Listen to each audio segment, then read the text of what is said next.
all, SMK Gaming here. Today we are talking about one of the most controversial types of aim assist in Battlefield 2042.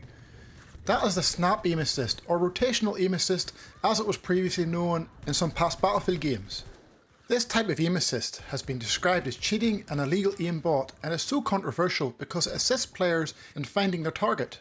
So if you were slightly off target, the moment you pressed your right trigger and you aimed down sight, it would move your aim to the target for you. I previously did a video on snap aim assist when the game first released, where I looked at its area effect around the target, so how far from a player would the snap occur, as well as what the cooldown period on the snap aim assist was. This cooldown was implemented to prevent spamming it. I also mentioned some major drawbacks of it when faced with multiple targets. Not much has changed with how the snap aim functions since I did this video, so I will not discuss these in great detail again. If you want to know more on that video is linked in the top right now. However, there is one major change with the cooldown that I will be going over again. I'm not sure if this change is intentional or not, but it makes a massive difference, folks. What I will also look at is how the snap aim compares to past Battlefield titles. I commonly hear that it is not as strong, it is much weaker compared to the past games. Is this true? Well, I want to be able to confirm or deny that claim following this video. Some things I will look at include the area of effect. Is it the same size? Does your aim snap to the same body part as past games when off target? And is the cooldown the same? All will be answered, so let's get started. Here we have our three test subjects from three past Battlefield games. Battlefield 2042, Battlefield 5 and Battlefield 1. In all the clips the field of view is set at 90, we are 10 metres from the target and are using ×3 scopes in Battlefield 2042 and 5, but I'm having to use a ×2.5 in Battlefield 1. The reason for this, scopes greater than magnification of 2.5 in Battlefield 1, you don't get the snap aim assist effect. I've also tried to maintain a similar stance in all the players in all three games also. Let's begin. I will start by trying to snap from above the shoulder first, then the waistline, the knee and then the ankle.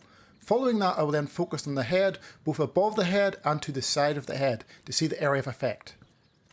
As all three are running side by side, you can clearly see here the area of effect in Battlefield 2042 is massive compared to the previous two games.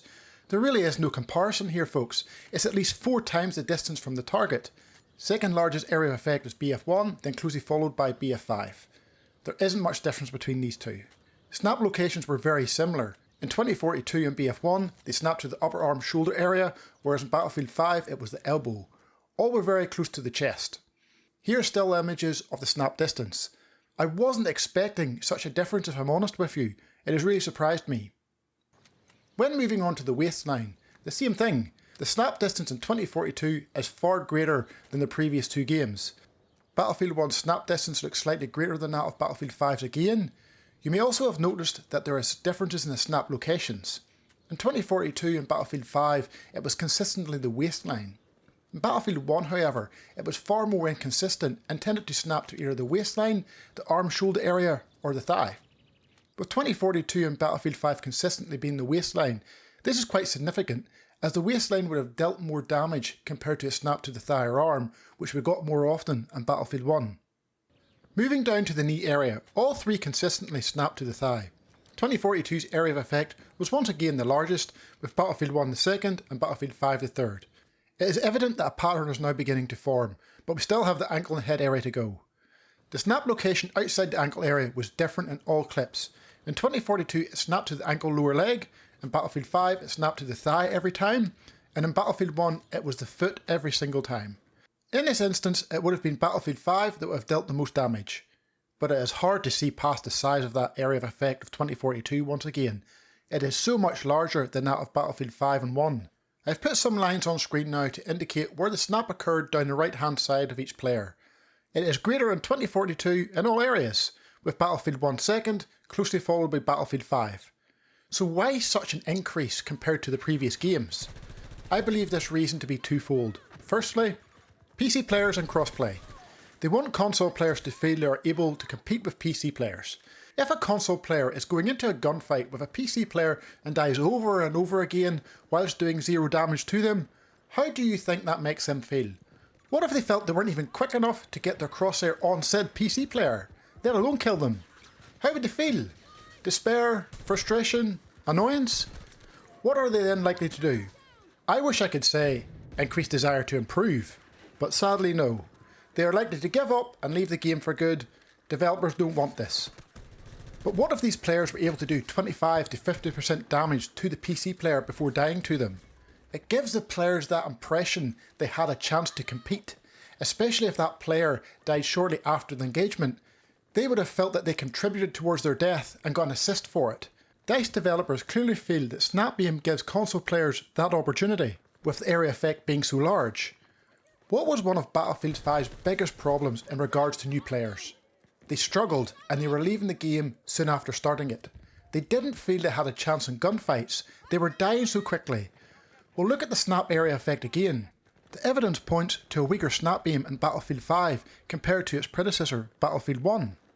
With that in mind from the previous game, and now with the same players trying to compete with PC players, the developers clearly felt they needed to increase this snap beam effect. If new players were struggling versus other console players in Battlefield 5, how would it be versus PC players? So what the developers learned from Battlefield 5 with new players and their struggles, as well as now the introduction of PC players to the fold, I believe this is the reason why Snapbeam is so strong in the game now. Before we go on to another controversial aspect of the Snapbeam, and you'll probably want to be seated for that part by the way folks, let's look at the area of effect around the head first. Above the head we got a snap in 2042 and Battlefield 5, but not in Battlefield 1. In 2042, you can see the distance again. It's massive compared to the past games. But it didn't ever snap to the head, but the upper arm shoulder area. In Battlefield 5, you only had to be just above the head to get the snap to the head. Like literally, it looks like millimeters above it. To get a snap to the head in either 2042 or 1, you had to be aiming to the side of the head and quite close to. If not close enough, it still snapped, it still worked, but it went to the upper arm shoulder area in both games. When aiming to the side of the head in Battlefield 5, it snapped to the head very rarely, only a few times. On most occasions, it snapped to the elbow lower arm. So when aiming to the side of the head in all three games, the snap tended to act like the snap went just off the shoulder, the first area of effect I showed. However, if close enough, it would snap to the head on a few occasions. Personally, I don't think a snap should ever be to the head. Never. At best, the waistline or lower. A lot of these arm snaps that we've seen here are right beside or in front of the chest, so you could easily be getting chest shots with them too, as the bullets will penetrate the arm, which of course is greater damage compared to the arm alone. Next we're moving on to the cooldown of the Snapbeam in all three Battlefield games. Previously when I tested the Snapbeam in 2042 back in January 2022, the cooldown was around 2 seconds. If you tried to snap again within this 2-second window, the timer seemed to reset, so you would just end up what I am showing here now. No snapping to target, as the full 2 seconds were never being met. This was put in place to prevent spamming it and being able to reacquire a target over and over again if you couldn't track them yourselves. Is it still the same as this? No it isn't folks. Take a look. Both Battlefield 1 and Battlefield 5 have the cooldown. Aiming down sight too soon after a previous snap results in no snap. Repeat too soon again, same thing, no snapping. You have to slow it down to roughly 2 seconds between a snap and aiming down sight again to snap again. With 2042, it just snaps to target over and over again. Following this, I wanted to see how quickly I could do it. Be aware I am not going the full distance away from the target here, just enough to move my aim off target to show that it continually snaps. Folks, I feel this is a bug. Somewhere along the line, with the many updates to aim assist, the cooldown has been accidentally removed. I guess after this video, we're likely to find out soon enough. What effect does the lack of cooldown have on gameplay low? Well, when you are trying to acquire a moving target and are slightly behind them, it will snap to them. If you've lost them a bit while aiming, maybe they have slid to dodge you, well, a quick transition back to hipfire and then aiming down sight again helps reacquire them. You can see here that as my friend Scooter is running back and forth, I snap to him. I deliberately fall behind again, but reacquire again with a quick snap. This can be abused to ensure continued tracking as I'm about to show you. I am a player capable of tracking a target myself, but something like this helps players that cannot.